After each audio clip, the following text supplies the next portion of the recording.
Important വിഷയങ്ങൾ സംസാരിച്ചുകൊണ്ടിരിക്കുമ്പോൾ disturb ചെയ്യുന്നത് തെറ്റല്ലേ നരസിംഹം? അതെ സർ. നരസിംഹം, പോയിന്റിലേക്ക് വരാം. നിന്റെ നാത്തുനെ ആശിച്ചുപോയി. ആരുടെയോ ഷോ കണ്ടിട്ട് അവള് തിരിച്ചെന്നെ കൊത്തി. ഞാൻ അവനെയും വെറുതെ വിടാൻ പോകുന്നില്ല. എനിക്ക് ആവനിയെ വേണം, നിനക്ക് പണവും വേണം.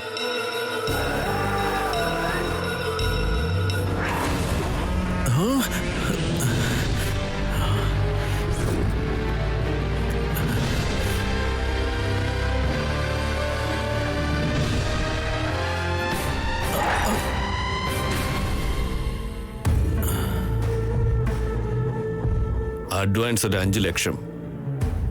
പണി കഴിഞ്ഞ ഒരു 5 കൂടി തരാം. നാളെ നേരം വെളുക്കുമ്പോ ആവനി എന്റെ ഗസ്റ്റ് ഹൗസിൽ കാണണം. എന്റെ റിവഞ്ച് തീരണം.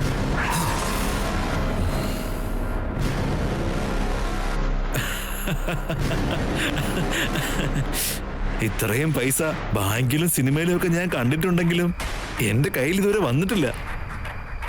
ഉറപ്പായും എന്റെ നാത്തോടെ കൊണ്ടുവരാം സാർ. നിങ്ങൾ എന്നെ പണം തന്ന് മയക്കിയില്ലേ, ആ പണി പൂർത്തിയായനേ. ആന്നേ, ഇപ്പൊ ഞാൻ ഇറങ്ങിയാലോ സാർ? പോടാ. ഇന്നു മുതൽ എന്റെ വീട്ടുകാരോട് എനിക്ക് എന്നും കള്ളിന് വേണ്ടി വഴക്കുണ്ടാക്കേണ്ടി വരില്ല സാർ. ഈ കാശ് എനിക്ക് 1 വർഷത്തേക്കുണ്ട് sir. Thank you sir. Narasimham,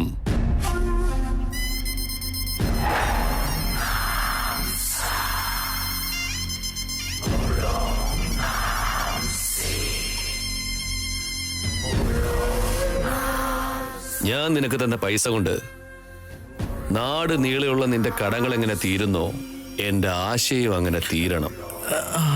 ഇല്ലെങ്കിലുണ്ടല്ലോ, എന്റെ ഗണ്ണിൽ നിന്ന് മറ്റൊരു ബുള്ളറ്റ് കൂടി ഉപയോഗിക്കേണ്ടി വരും.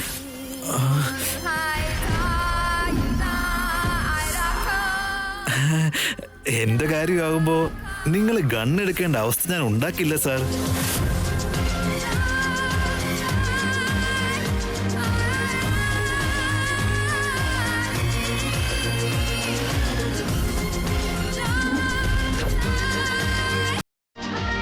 നിനക്ക് വേണ്ടി ഇന്നത്തെ രാത്രി ആവേശത്തോടു കൂടി ഞാൻ കാത്തിരിക്കും.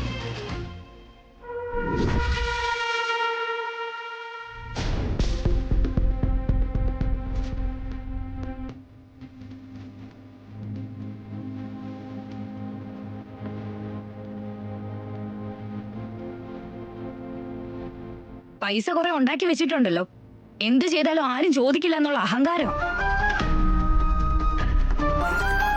അവരുടെ വീട്ടിലുള്ളവരാരേലും എന്തെങ്കിലും പറഞ്ഞാൽ മിണ്ടാതിരിക്കോ?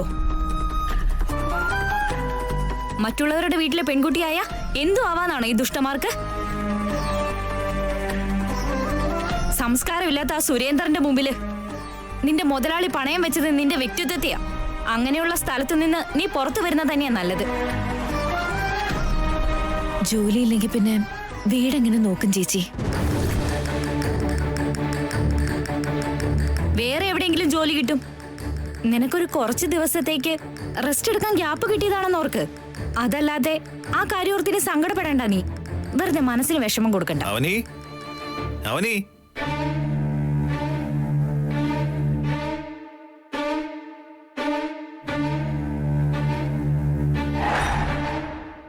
മിനിസ്റ്ററിന്റെ മകനെ നീ അടിച്ചെന്ന് കേട്ടു. പബ്ലിക് ടോക്കാണ്. അവൻ ചെയ്ത കാര്യത്തിന് കറക്റ്റ് മറുപടി കൊടുത്തില്ലേ? അവൻ വന്നിനി എന്തെങ്കിലും ചെയ്യുമോന്ന് നീ പേടിക്കേ വേണ്ട. ഞാനില്ലേ ഇവിടെ. മാമി ജോലിന്ന് അവര് പറഞ്ഞു വിട്ടു അച്ഛാ. ആ കാര്യം ഞാൻ അറിഞ്ഞു എന്റെ കുഞ്ഞിപ്പെണ്ണെ. അവനി, ജോലി പോയെന്നോർത്ത് നീ ടെൻഷൻ അടിക്കേ വേണ്ട. നിന്റെ ജോലി പോയ കാര്യം അറിഞ്ഞപ്പോ എന്റെ പ്രയത്നമെല്ലാം ഞാൻ തുടങ്ങി. എന്തിനാന്നറിയോ? ജോലിയില്ലെങ്കിൽ നമ്മുടെ കാര്യമെല്ലാം കഷ്ടത്തിലാവില്ലേ? ആ വേറൊരു കാര്യം, ഇനി മുതൽ ഇവിടെ എല്ലാവരും നിന്നെ ആശ്രയിച്ച് കഴിയാതെ ഞാനും കൂടെ എന്തെങ്കിലും ജോലിക്ക് പോയാലോ എന്ന് ആലോചിച്ചോണ്ടിരിക്കുക. പനിക്കരത് ദോഷാന്ന് പറഞ്ഞിട്ടില്ല അച്ഛാ. മാറിയല്ലോ. ഇന്നു മുതൽ എനിക്കുള്ള എല്ലാ ദോഷവും മാറി.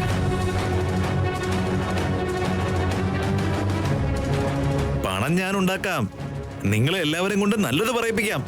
അത് ഈ ജന്മത്ത് നടക്കുന്ന കാര്യമൊന്നുമല്ല. ആ, നടക്കുമ്പോഴെങ്കിലും നീ അംഗീകരിക്കേ.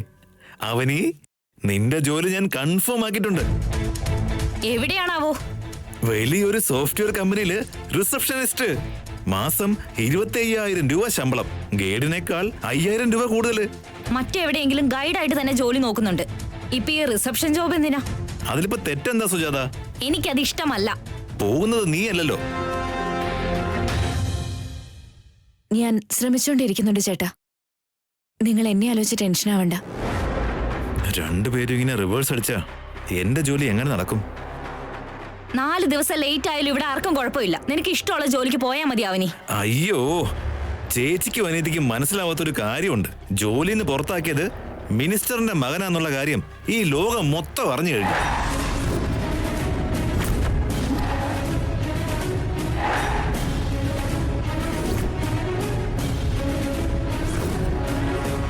ധൈര്യത്തോടെ ഇനി ജോലിക്ക് ഒരാളും എടുക്കില്ല. ഞാൻ പറഞ്ഞ കമ്പനിയിൽ എന്റെ ഫ്രണ്ട് ഒരുത്തനുള്ളത് കൊണ്ട് അവരത് സമ്മതിച്ചു. അവിടെയാണെങ്കിൽ അവനിക്കൊരു സെക്യൂരിറ്റി ഉണ്ടാവും. ഒന്നും ആവശ്യമില്ല. ഇനി നീ പറയുന്നതൊക്കെ വിശ്വസിച്ചാ നീ കൊണ്ടുവന്ന ആലോചന പോലെയാവും. അതിന്റെ കാര്യം നീ വിട്. ജോലിയുടെ കാര്യം സത്യവാ. അവനി, നിന്റെ ചേച്ചി ദേവ്രതനോട് ദേഷ്യപ്പെട്ട് സംസാരിക്കുക. നീ പക്ഷെ ആലോചിച്ചേ സംസാരിക്കൂ. പറ, എന്താ നിന്റെ തീരുമാനം? ചേട്ടൻ പറഞ്ഞതുപോലെ ഞാൻ എവിടെ ജോയിൻ ചെയ്താലും ആ സുരേന്ദ്രൻ അവന്റെ പവർ ഉപയോഗിക്കും ചേച്ചി. ഏത് ജോലിയാലും വേണ്ടില്ല, എനിക്ക് പെട്ടെന്ന് തന്നെ ജോലി വേണം. നമ്മുടെ ആവശ്യങ്ങൾ നടക്കണം. ജോയിൻ ചെയ്തോളാം ചേച്ചി. അതല്ല അവനി. ചേച്ചി പ്ലീസ് ഒന്നും പറയല്ലേ. അവനിക്കൊരു ക്ലാരിറ്റി വന്നിട്ടുണ്ട്. നീയായിട്ട് വെറുതെ നിന്റെ അനിയത്തിയുടെ മനസ്സ് മാറ്റാൻ നിൽക്കണ്ട. അവനി, രാവിലെ റെഡി ആയിട്ട് നിൽക്കേ, നമുക്ക് പോവാം. ഓക്കെ അല്ലേ?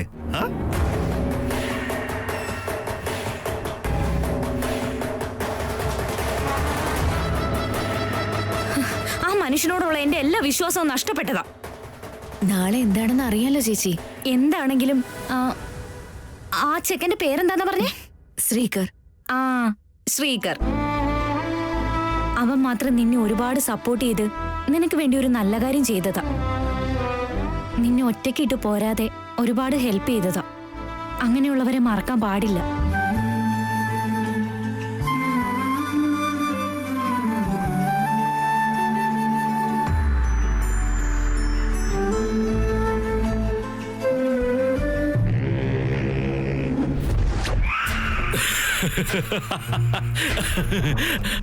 അവനി പൂർണ്ണമായിട്ടും എന്നെ വിശ്വസിച്ചു. നാളെ സുരേന്ദ്രന്റെ കയ്യിൽ കൊണ്ട് കൊടുത്തിട്ട് ബാലൻസ് എമൗണ്ട് കൂടെ കൈക്കലാക്കാൻ നോക്കണവൻ.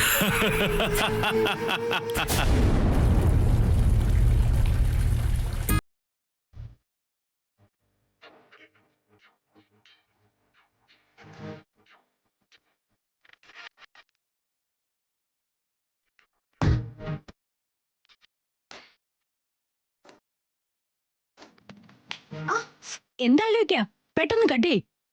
അമ്മയോടുള്ള ദേഷ്യം നിങ്ങൾ എന്തിനാ ചേച്ചി അവളോട് കാണിക്കുന്നേ? പിന്നെ എന്ത് ചെയ്യണോന്നാ? ശ്രീകർ ഇവളെ ഒന്ന് തൊട്ടപ്പോ തൊട്ട് രാത്രിയിൽ സ്വപ്നം കാണല്, പകല് പരധ്യാനം. പാവം, ഒരുപാട് ഡിസ്റ്റർബ്ഡ് ആയിട്ടുണ്ട്.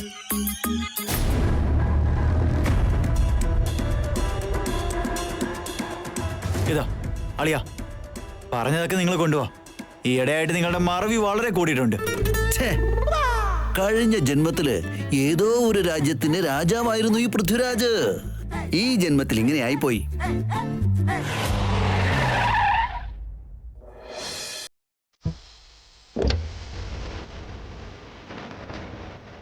അമ്മേ, അമ്മേ. വല്യോനെ, കുഞ്ഞോൻ വലിയ സന്തോഷത്തിലാന്ന് തോന്നല്ലോ. അതെ അളിയാ, സാലറി കൂടി കാണുമോ? നോക്കാം, വാ.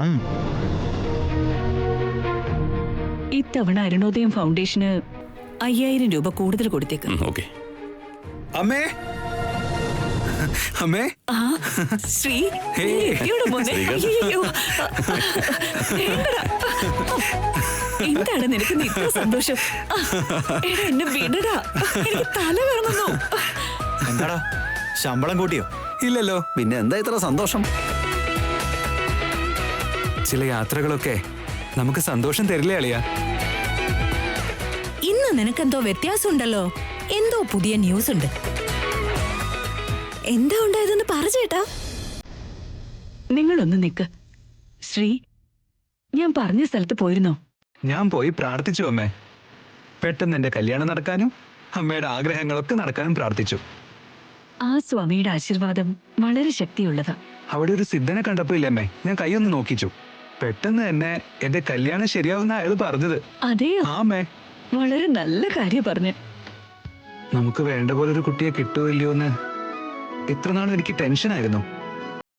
ഇപ്പൊ തീർച്ചയായും കിട്ടുമെന്നൊരു വിശ്വാസമുണ്ട് എനിക്ക്. സോ അമ്പലത്തിൽ പോയപ്പോ നല്ല പോസിറ്റീവ് എനർജി കിട്ടിയല്ലേ? അതെ അച്ഛാ. ഗുഡ്.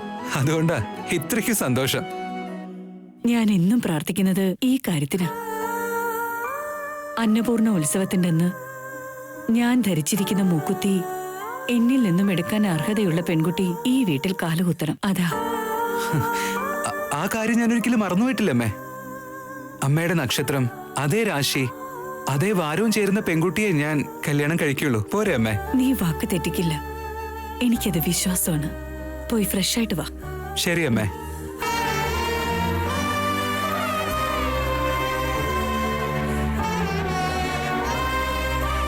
നല്ല ദിവസങ്ങൾ വരുന്നുണ്ടെന്ന് എന്തോ അമ്മയൊരു സന്ദേശം അയച്ച പോലെ എനിക്ക് തോന്നുന്നു. ഒരുപാട് സന്തോഷമായി എനിക്ക്.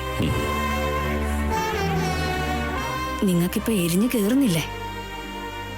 വ്യത്യസ്ത ഭക്ഷണങ്ങളും ഒരുപാട് ആസ്തിയും സമ്പാദിച്ചു തരുന്നതിനേക്കാൾ തലമുറകളായി നമ്മൾ സംരക്ഷിച്ചു കൊണ്ടുവരുന്ന സമ്പ്രദായങ്ങളെ കുഞ്ഞുങ്ങൾക്കും പകർന്നു കൊടുക്കാൻ പറഞ്ഞ അച്ഛൻ്റെയും അമ്മയുടെയും നല്ല വാക്കുകൾ സത്യമാകുന്ന ആ ദിവസങ്ങൾ ഞാൻ കാണുന്നുണ്ട്. ഇതിപ്പോ പുതിയ വല്ല കാര്യം വല്ലതും ആണോ? ഞാൻ പോയി അളിയൻ പറഞ്ഞത് കൊണ്ടുവരാം. ഇനി എന്താ നോക്കി നിൽക്കുന്നേ? നമുക്ക് നമ്മുടെ കാര്യം നോക്കാം, വാ.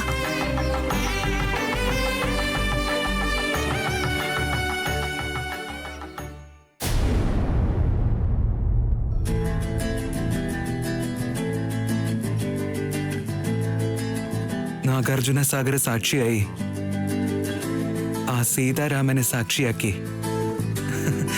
നമ്മുടെ യാത്ര ആരംഭിച്ചു. ഈ യാത്ര ഒരിക്കലും അവസാനിക്കരുത്.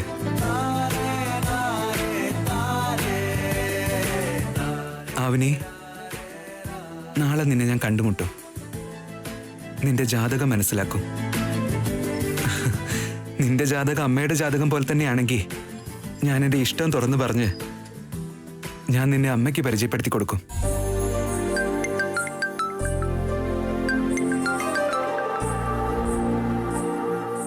Hello, Senthil from Chennai sir. പറഞ്ഞോളൂ. നാളെ മീറ്റിംഗ് അറേഞ്ച് ചെയ്തിട്ടുണ്ട് സർ. നിങ്ങൾ വന്ന് പ്രസന്റേഷൻ ചെയ്തോണം. ഓക്കെ അല്ലേ sir? Yeah, sure. Thank you sir.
എന്താ ചേച്ചി ഈ നേരത്തെ?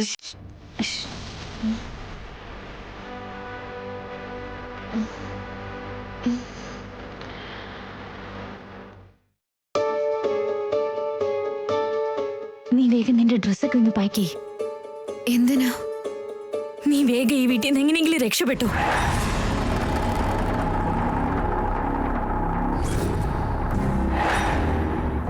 എന്താ ചേച്ചി?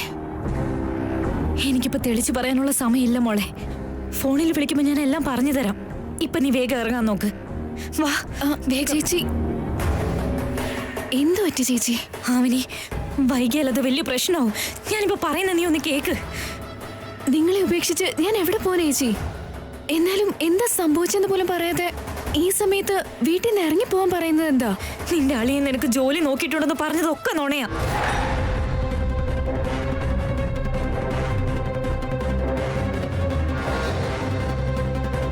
അതെയോ? അത് ചേച്ചിക്ക് എങ്ങനെ മനസ്സിലായി? നിന്റെ അളിയൻ ഫോണിൽ സംസാരിച്ചതെല്ലാം ഞാൻ കേട്ടു. സാർ, വൈകുന്നേരം വീട്ടിലേക്ക് വന്നപ്പോ ചേച്ചി അനിയത്തിയും കൂടെ നിങ്ങളെ കുറിച്ചാ സംസാരിച്ചോണ്ടിരിക്കുന്നത്. അവര് പറഞ്ഞതൊക്കെ ഞാൻ തിരിച്ചു. പുതിയൊരു ജോലി അവൾക്ക് കിട്ടിയെന്ന് ഞാനൊരു നുണ അങ്ങ് പറഞ്ഞു.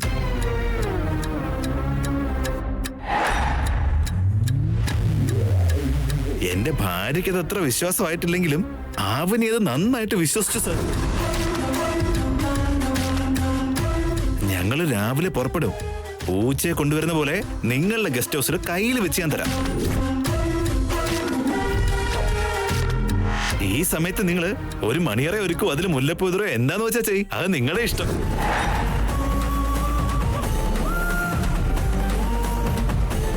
നീ പ്രൊഡക്റ്റ് ഒന്ന് ഡെലിവറി ചെയ്യേ.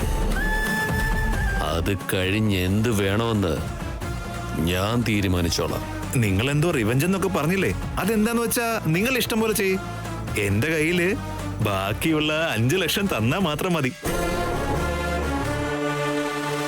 നീ പറഞ്ഞ കാര്യങ്ങളിൽ മാറ്റമൊന്നും ഉണ്ടാവില്ലല്ലോ. അത്രയ്ക്ക് സംശയം ഉണ്ടെങ്കിൽ അവന് ഈ വീടിന്റെ പുറത്തിറങ്ങുന്ന അതേ സമയം തന്നെ നിങ്ങൾ പുറത്തൊരു വണ്ടിയായിട്ട് വന്ന് നിൽക്കേ, എന്നിട്ട് കൂട്ടിക്കൊണ്ട് പോയിക്കോ. നിന്റെ നാത്തൂൻ എന്റെ കാലടിയിൽ വന്ന് പെടണം. അത് കഴിഞ്ഞിട്ട് എന്റെ ഇഷ്ടങ്ങൾക്ക് വഴങ്ങണം. നിങ്ങൾ പറഞ്ഞ പോലെ ചെയ്യാം സാർ. എന്റെ വാക്ക് ഞാൻ പാലിച്ചോളാം, നിങ്ങളുടെ വാക്ക് നിങ്ങളും പാലിച്ചാ മതി. ബാലൻസ് ക്യാഷ് എന്റെ കയ്യിൽ തന്നാ മതി. നേരം വെളുക്കുമ്പോ ആവനി നിങ്ങളുടെ മുന്നിലുണ്ടാവും. Good night sir.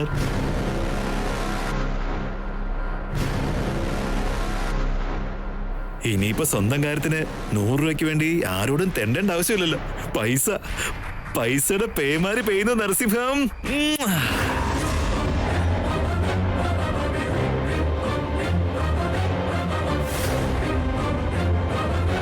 അയാള് പറയുന്നത് കേട്ടത് മുതല് എന്താ ചെയ്യണ്ടെന്നറിയാതെ എന്റെ ഉള്ളിൽ നീറിക്കൊണ്ടിരിക്കുക.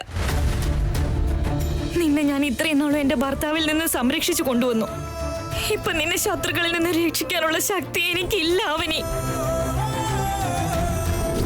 പൈസ കൊണ്ട് വാങ്ങാൻ പറ്റാത്ത ചിലതൊക്കെ ഉണ്ടെന്ന് എല്ലാരും പറയും. പക്ഷെ പൈസയ്ക്ക് വേണ്ടി എന്തും വിൽക്കാൻ പറ്റുന്ന സമർത്ഥനാ നിന്റെ അളിയൻ. നീ വീട്ടിൽ നിന്ന് പുറത്തേക്ക് പോകുന്നതാ പരിഹാരം. അതുകൊണ്ട് നിന്റെ ശത്രുവിന്റെ കണ്ണിൽ പെടാത്ത അത്ര ദൂരത്തേക്ക് നീ പോ. ചേച്ചി, പ്രശ്നങ്ങളെ നമുക്ക് നേരിടാം ചേച്ചി. അതല്ലാതെ ചേച്ചീനെ മോളെ ഉപേക്ഷിച്ച് ഞാൻ എങ്ങോട്ടും പോവില്ല ചേച്ചി. പോകാതിരുന്ന ആ ചെകുത്താന്റെ ആ ദുഷ്ടന്റെ ഇടയിൽ കിടന്ന്